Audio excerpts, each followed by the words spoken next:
Alright, hello everyone. Ang lecture ko for today will be under positive psychology. So shout out sa mga estudyante ko dyan sa POSISI. Pinag-usapan natin to during our classroom sessions, no? I'm going to discuss some ideas on gratitude. Yung context ng lecture na to, yung mga ideas that I'm gonna share here, came from my overall lecture on gratitude. Marami akong mga hindi nasabi sa classroom na ideas on gratitude kasi kulang sa oras. 1.5 hours lang. Kapag ito shinare ko pa during the classroom lecture, baka abutin kami ng 5 oras.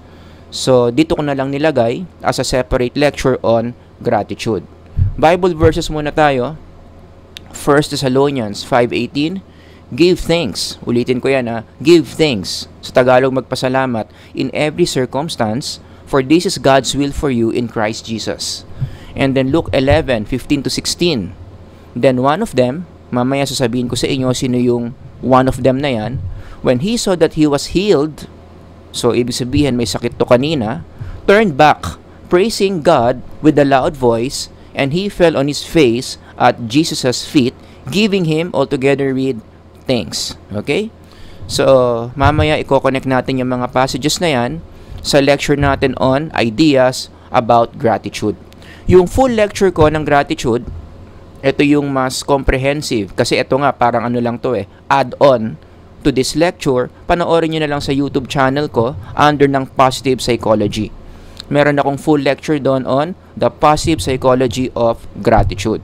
Pero yung ibang contents nito, sasabihin ko na rin ngayon. No? Like for example, one of the most well-established connections between two variables are these two variables. Gratitude leads to well-being. Isa to sa mga pinakamatibay na frameworks in positive psychology. The more you give, the more you receive. Gratitude, nagpapataas pala yan ng well-being or in a popular language, happiness. So kung gusto nyong maging masaya, ito yon, well-being. Anong sagot ng psychology? Paano maging masaya? Dapat maging giver ka ng gratitude or pwede kang maging receiver ng gratitude. The more you give, the more you receive gratitude, mas sumasaya yung buhay. And the thing is, itong relationship between these two variables, ang maganda dito, it is a causal relationship. Hindi lang to basta-basta correlational because as we know in psychological research, mas causal yung relationship, mas mataas yung value compared to correlational lang. Kasi kapag correlational lang, you don't know which causes which, no? Is it this one causing this one or this one causing this one? Ito confirmed Ito talaga yung cause, ito yung effect. Some articles to support this claim. Ito, you can just read this on your own. I-zoom in natin.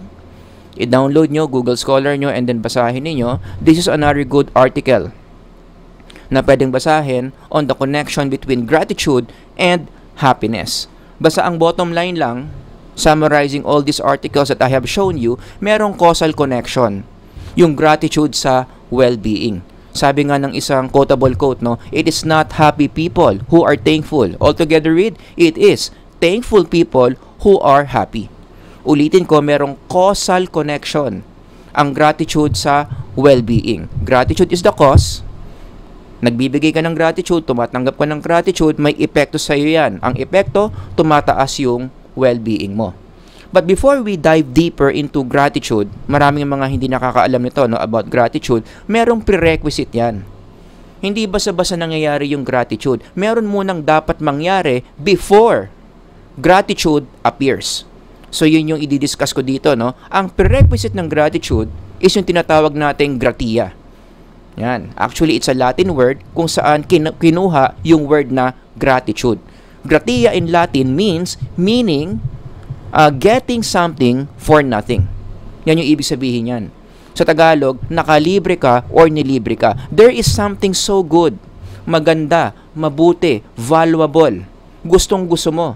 Nakuha mo ng walang bayad kahit hindi mo naman deserving. Wala ka namang binigay, hindi mo naman binili, pero nakuha mo yung something good na yan. Anong nangyari? Nagkaroon ng gratia.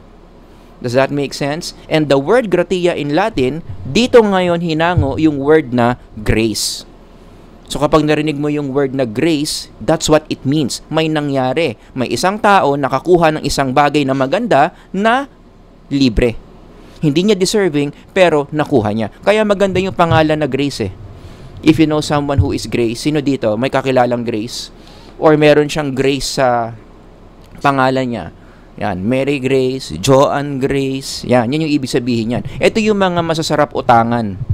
Kasi given their name, they have to live to it. Talagang pauutangan ka ng mga yan. Yan. Pero syempre, joke lang yon, no? Oo.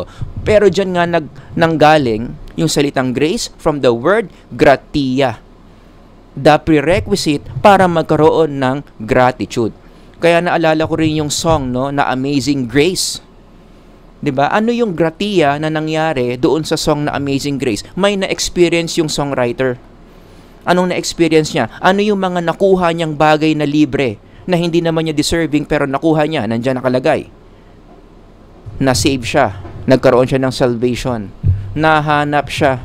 Dati siyang bulag, ngayon nakakita siya. Nagkaroon siya ng sense of sight. Hindi niya deserve yung salvation, being found, sense of sight, pero binigay sa kanya, nakuha niya. Ano nangyari? Nagkaroon siya ng gratia, nakatanggap siya ng grace. I-connect natin yan sa Christian faith. Kaya nga ang Christian faith, it is a religion of grace. Yan ang foundation ng Christianity. It's all about God's grace. Christianity is not about following rules and regulations para makakuha ka ng rewards so that God will love you. God already loves you by giving you something so special called eternal life, and as a response, nakatanggap ka ng gratia, nakatanggap ka ng grasya. As a response, yon, kaya ka magiging Christian. Meron kang mga ginagawa out of your reception.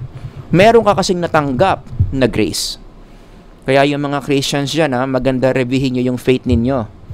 Why are you a Christian? Why are you following the Bible? Is it because you want to gain favor from the Lord? Is it because you want to be rewarded because of your good deeds? Hindi yan yung essence ng Christianity. Christianity is a religion of grace. Yan, malaking foundation yan, no? Yung grace in Christianity.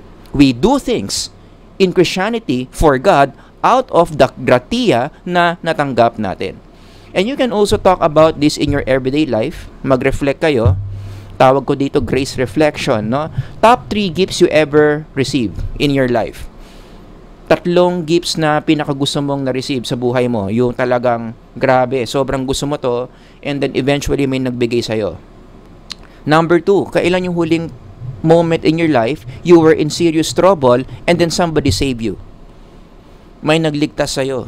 Yan, napagbintangan kang nagnakaw, nakulong ka, buti na lang may nagpiyansa sa'yo, binigyan ka pa ng attorney na pawalang sala ka. Yan, something like that. Or number 3, when was the last time you gave something personally so valuable, so special for you, to someone? May binigay ka sa isang tao na talagang mahalaga sa'yo yung bagay na binigay mo. Pero dahil kailangan ng taong yan, binigay mo na lang. Yan. Ano ang point ng mga grace reflections na to? Yung number 1, tsaka yung number 2, ano yan? Ito yung nakatanggap ka ng grace. Ikaw yung recipient sa numbers 1 and 2. Yung number 3, ikaw yung nagbigay ng grace sa isang tao. Ganyan kasi ang gratia, pwede mo siyang matanggap, pwede mo rin siyang ibigay.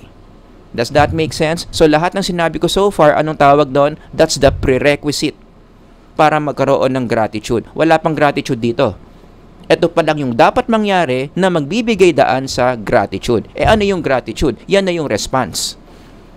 Kapag ang isang tao nakatanggap ng grasya, nakatanggap ng grace, expectedly, makaka-experience siya ng gratitude. Sabi nga ng APA, gratitude is a form of everybody read, response. Meron kang gustong gawin doon sa taong nagbigay sa'yo ng gratia or ng grace. Okay? So masyadong technical tong definition ng APA Online Dictionary. Ginawa ko na lang simple. Gratitude is the psychological reaction to grace. Kapag nakatanggap ka ng grace, yung gusto mong gawin after that, yung drive mong gawin after receiving grace, ang tawag doon is gratitude. Para mas malinaw, gamit tayo ng Bible verse, ng Bible passage, para mas maintindihan natin anong ibig sabihin ng gratitude that comes from grace. We can read this from Luke chapter 17, verses 11 to 16. Ito yung part ng Bible where Jesus heals the 10 lepers. Syempre, gusto ko i-emphasize dito yung word na lepers. Many people don't realize the impact of the story kasi hindi nila naintindihan ano ba ibig sabihin ng leper. Ano ang sakit ng tao na leper ang tawag sa kanya? Ano sakit niya? May sakit niyan eh. Hindi leptospirosis. Medyo modern yun. No? Yung mas ancient, leper is leprosy. Sakit sa balat. No? At huwag niyong minamaliit yung leprosy kasi it could be very serious. Magiging ganyan yung balat mo. Yan.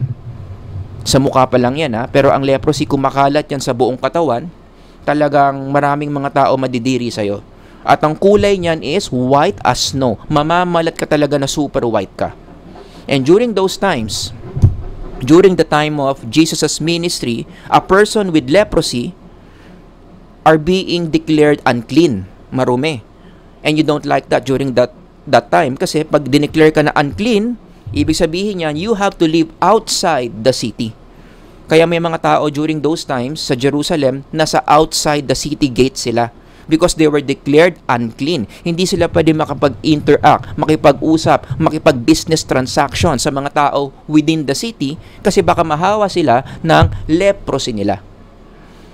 Kaya that's one of the worst things that can happen to a person during this time, yung ma-declare ka na unclean kasi meron kang leprosy. So imagine mo na lang kung may leprosy ka. Talagang babagsak yung well-being mo, no? So let's read. On the way to Jerusalem, he was passing along between Samaria and Galilee. Yung he dito, si Jesus. And as he entered a village, he was met by 10 lepers. Ano sakit ng 10 lepers? Meron silang leprosy. Who stood at a distance, kasi nga bawal sila makipag-interact with people, and lifted up their voices saying, Jesus, Master, have mercy on us. Verse 14, when he saw them, he said to them, go and show yourselves to the priests. And as they went, they were cleansed. Bakit sila papunta sa mga priest? Kasi during this time, ang nagde-declare na unclean sa isang tao, mga priest. Parang sila yung Department of Health nila noon, yung mga priest. Kaya pinapunta ni Jesus yung mga lepers na to sa mga priest para ipakita nila sa mga priest na magaling na sila. So they can return to the city and return to their family kasi magaling na yung leprosy nila. So on their way papunta sa mga priest, doon sila pinagaling ni Jesus. Pero ang punto ko talaga dito yung verse 15. Then one of them, eto na, when he saw that he was healed, isa sa 10, anong nangyari? Turned back, bumalik, praising God with a loud voice.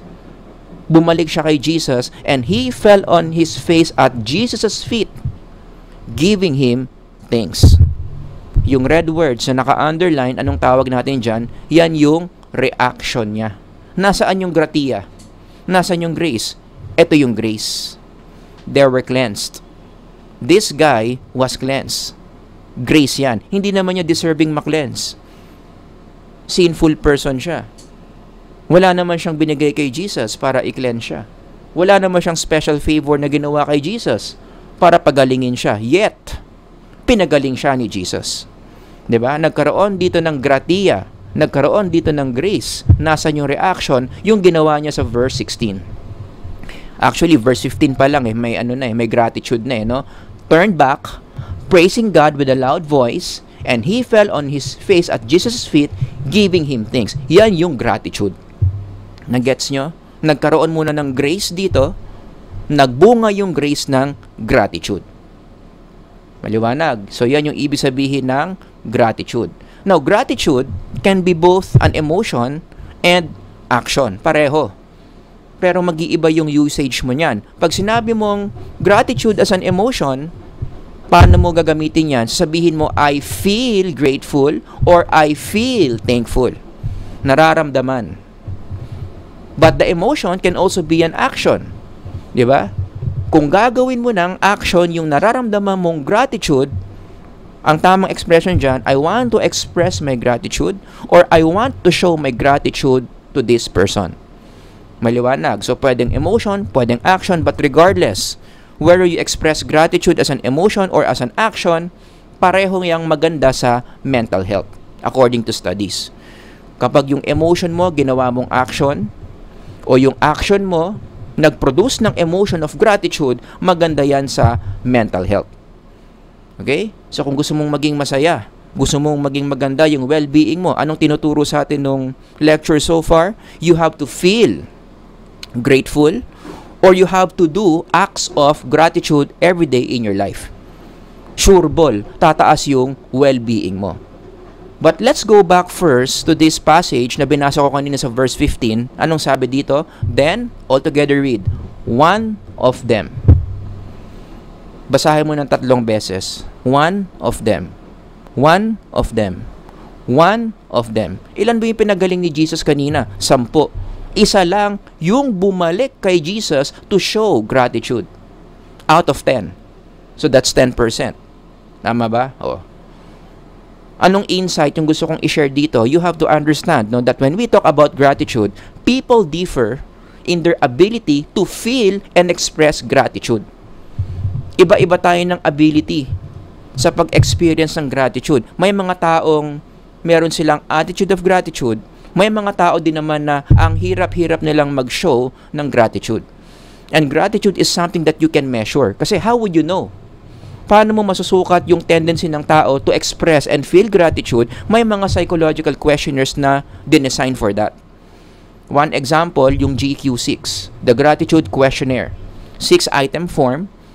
So obviously, may 6 items yan. Sasagutan mo yan ng Likert format in a scale of 1 to 5. Basahin nyo na lang on your own, numbers 1 to 3, and then numbers 4 to 6. Pause the video if you need to. The higher your score, mas mataas yung score mo dito sa 6 na to, mas mataas yung tendency mo to express and show gratitude to other people. So, ibig sabihin, yung tao dito, going back, yung sa passage dito, yung bumalik kay Jesus, ang hypothesis ko dyan, pag bigyan mo siya ng GQ6, most likely, mataas ang scores niya dyan. Sa numbers 1 hanggang 6. Yung 9 na hindi bumalik kay Jesus para magpasalamat, for sure, mabababa yung mga scores niyan sa GQ6 kapag bigyan mo sila ng instrument. Got that? So this is something that we can measure. Your ability to feel, to express gratitude to other people is something that we can measure. Alright? So, let me now share to you some of my thoughts given all these things about gratitude. No, gusto ko lang i-share sa inyo. Number 1, nakaisip ako ng mga research topics in connection to gratitude. Naisip ko, magandang pag-aralan yung claim that selfishness can possibly impair gratitude. Although negative yung topic dito, no? Ano yung kalaban ng gratitude? I would have to say selfishness. Kasi kung iisipin mo yung konsepto ng gratitude, very social, very selfless, kabaliktaran ng selfishness. And one of the things, one of the variables na sa tingin ko, pinaka-related sa selfishness that we can easily measure in psychological research, yung tinatawag na arrogance. 'Di ba? Paano mo malalaman na yung tao selfish? Isang senyales, isang simptomas na selfish ka, arrogante ka. At marami mga tao ngayon mataas ang level of arrogance dahil sa self-love movement. Alam na mga students ko yan, no, na talagang disagree ako sa self-love movement. It poisons the psyche of people. It shapes people in negative ways, such as kapag ikaw naniniwala ka sa self-love movement, ina-apply mo yung mga teachings ng self-love movement, it will make you an arrogant person. And being arrogant makes you express less gratitude.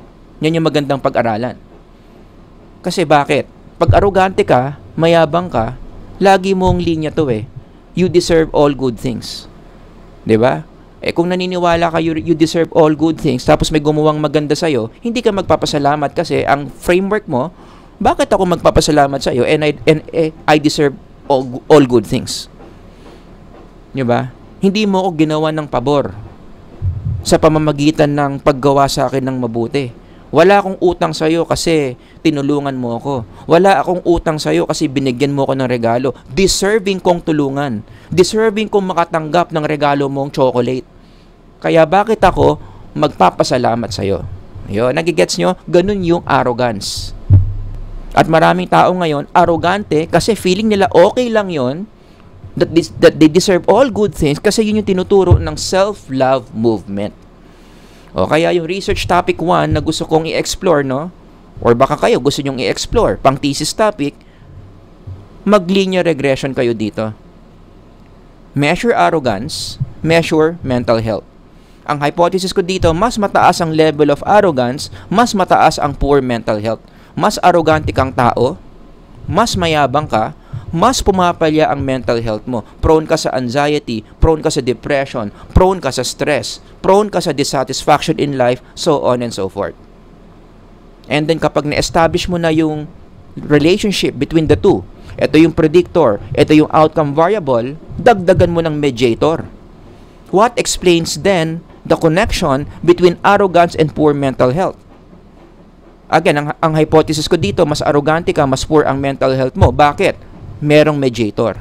Kasi yung mga taong arrogante, hindi sila mapagpasalamat, hindi sila nagpapasalamat, hindi sila nag-e-express ng gratitude to others, that leads them to have poor mental health. Kasi nga ganyan yung attitude nila eh. Every time somebody will give them gratia, tutulungan sila, papautangin sila, bibigyan sila ng mga regalo, gagawan sila ng favors. Ang mindset lagi ng mga arrogante, hindi ako magpapasalamat sa iyo kasi deserving ko naman talaga to in the first place. So the less they show gratitude, the poorer their mental health becomes.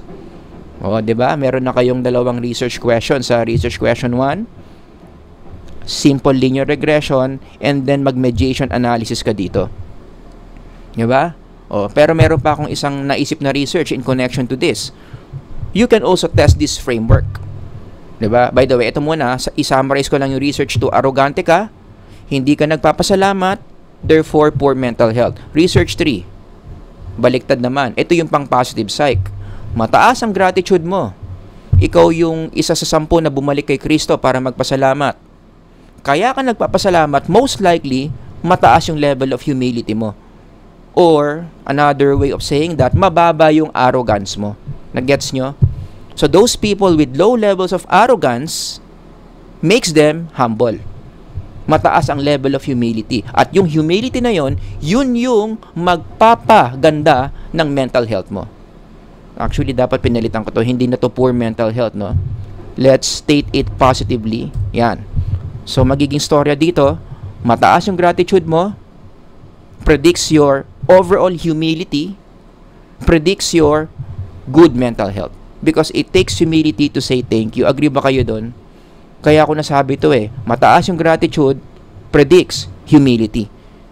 Para makapagsabi ka ng thank you, hindi ko deserving to, pero binigyan mo ako, meron akong utang na loob sa'yo, it takes humility to say that. Hindi yan sasabihin ng mga taong mayayabang.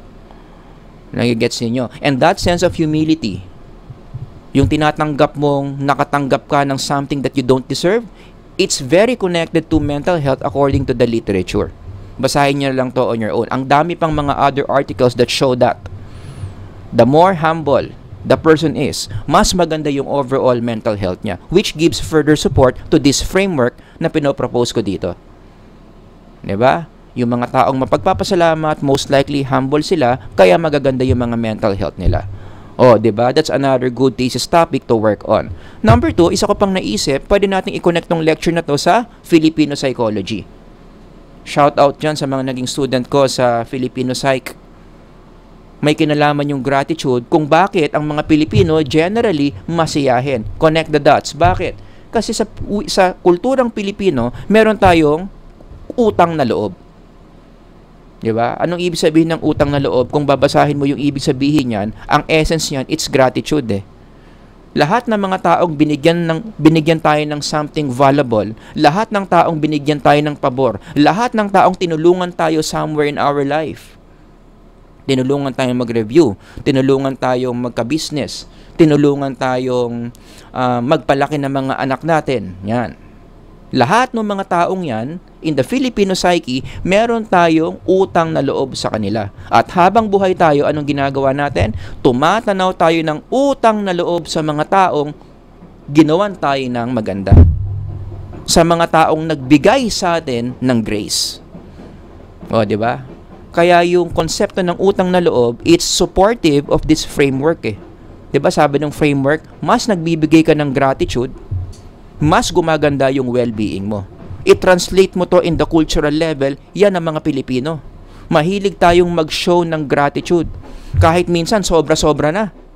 Out of line na, pero dahil may utang na loob tayo sa taong yan, may utang na loob tayo kay Ninong, may utang na loob tayo kay Ninang, sinosobrahan pa natin yung binibigay natin sa kanila compared to kung anong binigay nila sa atin.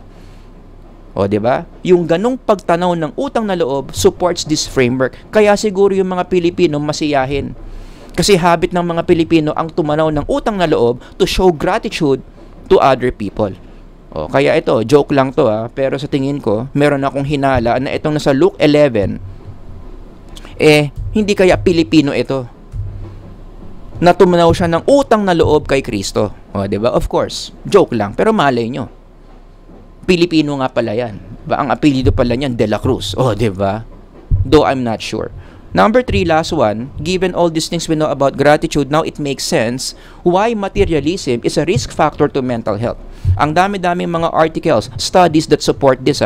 By the way, ibig sabihin ng materialism, ito yung popular idea na usong-uso ngayon that teaches us na ang pinakamahalagang bagay sa buhay, pera. Pinakamahalagang bagay sa buhay, kayamanan. Yung value mo as a human being depende sa material things that you own. Yan.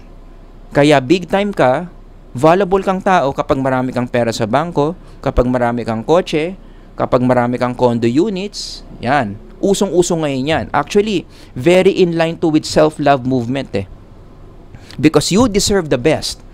Yun yung katuruan ng self-love movement, no? Patunayan mo that you deserve the best by getting all material things that will confirm that you are a special person. At marami mga tao ngayon in our society, mataas ang level of materialism. Ang hindi maganda sa materialism is, it teaches you a get mentality, which is the opposite of give mentality sa gratitude. Isa pang tinuturo ng materialism is the never enough mentality. Ikaw ba nasabi mo na yan, yung parang laging kulang? Kasi yan nga yung pang brainwash ng materialism You deserve all the good things in life. But you don't immediately get all the good things. Araw-araw, dumadaan, marami kang kulang. It's never enough. Now, that kind of attitude will stop you from being thankful. Kasi kung ang framework mo, never enough, kulang, ba't ka magpapasalamat? Kulang nga. Diba? Halimbawa, binigyan ka ng sukli, bumili ka ng notebook, binayaran mo, sobra yung binayad mo, tapos binigyan ka ng sukli, yung sukli kulang, magpapasalamat ka ba? Salamat, kulang yung sukli. Hindi, magagalit ka. Bakit kulang yung sukli? Itama mo yung pagsusukli mo sa akin. So, hindi ka magpapasalamat. So, ganun din dito. Kapag yung mindset mo, things are always never enough. Things are laging kulang in your everyday life. Hindi ka magpapasalamat. Ba't ako magpapasalamat? Kulang yung pambili ko sa pagkain. Ba't ako magpapasalamat? Kulang yung pambili ko sa kotse. Mapapalitan yan ng reklamo. Kambal yan Never enough leads to reklamo. Now you complain. Diba? And then, as a reaction, ano yung common reaction ng mga taong mataas ang level of materialism? Because they want to get more. Because things are always never enough. Anong coping mechanism ng mga yan? Magiging alipin daw sila ng mga salapi. Materialist ka na. Yan na yung highest value mo sa buhay. Kumita ng pera. And then this evil culture will further reinforce that by saying, walang masama dyan. Diba? Sasabihin, ano naman masama sa kumita? Ano naman masama kung alipin ka ng salapi? Naghahanap buhay ka lang. Ibig sabihin lang yan, hardworking ka. Sa worldly perspective. Sa worldly language, walang masama. But in the spiritual perspective, if you read what Jesus said about material things and how it affects our psychological well-being, grabe yung epekto ng materialism. And many people don't realize that. Akala nila walang mali sa pagsamba sa pera. Akala nila walang mali sa pagmamahal sa pera. But in the psychological level, O, kaya hindi nila nakikita yung psychological level. Focus na focus sila sa worldly level, sa cultural level, that this is fine, that this is okay. Without them knowing it, nasisira na pala sila ng pera. And we have a number of studies that support that. Na yung mga taong matataas ang level of materialism, mga alipin ng salapi, yung mga hindi nagpapasalamat kasi puro reklamo, yan na yung pinanggagalingan ng marami mga mental health issues. You can read this article on your own. Let me read one part of the abstract. Ang sabi, results show that materialistic values, ibig sabihin, gaano ka kamukhang pera, were negatively associated with sufficiency attitudes. Ibig sabihin ng sufficiency attitudes, yun na yung never enough mentality. Mas mataas yung materialistic values mo, mas mababa yung sufficiency attitude. Ibig sabihin, mas naniniwala ka na kulang lagi yung meron ka. Nagigets nyo? Alipin ka ng salapi, mukha kang pera, predicts lower sufficiency attitudes. Lagi kang naniniwala na kulang na lang lagi yung meron ka. Hindi lagi sapat yung meron nang meron ka, kaya reklamo ka ng reklamo. Ayun. Kaya, ang isa kong research na naisip dito, you can do this. Mag-simple linear regression ka ulit, no? Ito yung predictor mo, materialism. Ito yung outcome variable, poor mental health. Ang hypothesis ko dito, mas mataas ang level of materialism, mas mataas ang poor mental health, which is supported by many of these studies. So, well-established na yan. Oh. Yung bago ngayon, in connection to gratitude, kasi ngayon yung lecture natin ngayon, it's about gratitude, ito yung framework na magandang i-test. Diba? Sukatin mo yung materialism. What explains materialism and poor mental health? Hahanap ka ng mediators. This time, dalawa yung mediators mo. Mukha kang pera, alipin ka ng salapi, lagi ka na lang feeling mo kulang ka, never enough, get mentality, yun na. Papababain yan yung gratitude mo. Gets mo? Hindi ka magpapasalamat kasi nga feeling mo laging kulang. Feeling mo lagi kang nalalamangan. Feeling mo lagi ka na lang naiiwan. Bakit ka magpapasalamat? And the less you express gratitude, the poorer your mental health becomes. Karamihan ng mga taong marareklamo sa buhay, hindi magaganda ang mga mental health niyan. Oh, this is a good model to test statistically. Okay? So, pwede nyo yung pag-aralan if you have time. Basta ang bottom line lang as we close this lecture, ang point ko lang dito is, regardless what model of research I presented, gratitude is good. Overall, maganda ang gratitude sa mental health ng tao. So, kung gusto natin maging maganda yung mental health natin, gusto natin maging mas masaya sa buhay, what do? We improve our ability to show and express gratitude. Some applications para magawa yan. Number one, we start with divine gratitude. Sa lahat ng beings, living beings in this world, ang pinakauna dapat na nagpapasalamat tayo would be God Himself. Kaya ngayon yung sinabi sa 1 Thessalonians, diba? Give thanks in every circumstance, for this is God's will for you in Christ Jesus. All the good things come from God. And all the good things that we receive, all the gratia that we receive, ano dapat reaction natin dyan? We always connect it to God. Lord, salamat sa masarap na pagkain. Lord, salamat, buhay pa ako ngayon, gumising pa ako ngayong umaga. Lord, salamat, meron akong chance maglaro ng basketball. All the good things, ipagpasalamat mo kay Lord. Because He is the source of all the good things. Anong tawag doon? Divine gratitude. This will surely increase your well-being. Number two, apply mo yung social gratitude. Ito kasi divine eh. Nagbibigay pasalamat ka sa spiritual being who is God. Ito number 2, tao. Magbigay ka ng gratitude sa mga tao na deserving mong mabigyan ng gratitude. Sino sa phone book mo? O, test to. Kunin mo yung cellphone mo, punta ka sa phone book mo, tapos tanungin mo sarili mo, sino sa mga tao dyan sa phone book mo yung deserving na makatanggap ng gratitude mo? Yung may utang na loob ka, pero wala kang chance na sabihin thank you. This is a good exercise to do after the video. After the lecture video, kunin mo yung phone mo, hanapin mo yung mga taong may utang na loob ka, i-message mo. Send them a message of gratitude. Diba? Ipaalala mo kung ano yung ginawa nilang maganda sa'yo. Ano yung gratiya? Ano yung grasya na binigay nila sa'yo na wala kang chance magpasalamat at ngayon ka magpasalamat? Sureball ako, gawin mo tong exercise na to, tataas yung well-being mo. Papuputol ko yung 5 kong daliri pag hindi ka sumaya. After mong gawin yan. Okay? And last one, number 3, yung numbers 1 and 2 kasi, no, give gratitude yan. Sabi ko kanina, ang gratitude, hindi lang yan binibigay, natatanggap din yan. So, dapat ikaw rin makatanggap ka ng gratitude. So, how do you do that? Number 3, you need to develop the habit of giving grace to others. Parang ang labo, no? Akala ko ba kailangan natin makatanggap ng gratitude? Bakit sa number 3 tayo magbibigay ng grace? Because that's how you get in the spiritual world. Sa worldly perspective kasi, sa materialism, you get by stealing. You get by working hard. You get by earning something. Pero sa spiritual realm, iba. How do you get? You start with giving. Right? You first give grace to others. And then along the way, somewhere in your life, the grace that you have sown, the grace that you have given to others, you receive back to you. You reap what you sow. Diba? One of the spiritual laws yan in the Bible. So if you give grace, later on, you're gonna receive gratitude from those people na binigyan mo ng grace. Kaya ito dapat yung goal ninyo, ha. The next time somebody asks you, oh, when was the last time you did something good to someone that he or she did not deserve? Kailan? Kailan yung huling beses na nagbigay ka ng grace sa isang tao? Dapat ang sagot mo dyan, ideally, lagi, yesterday or just a while ago.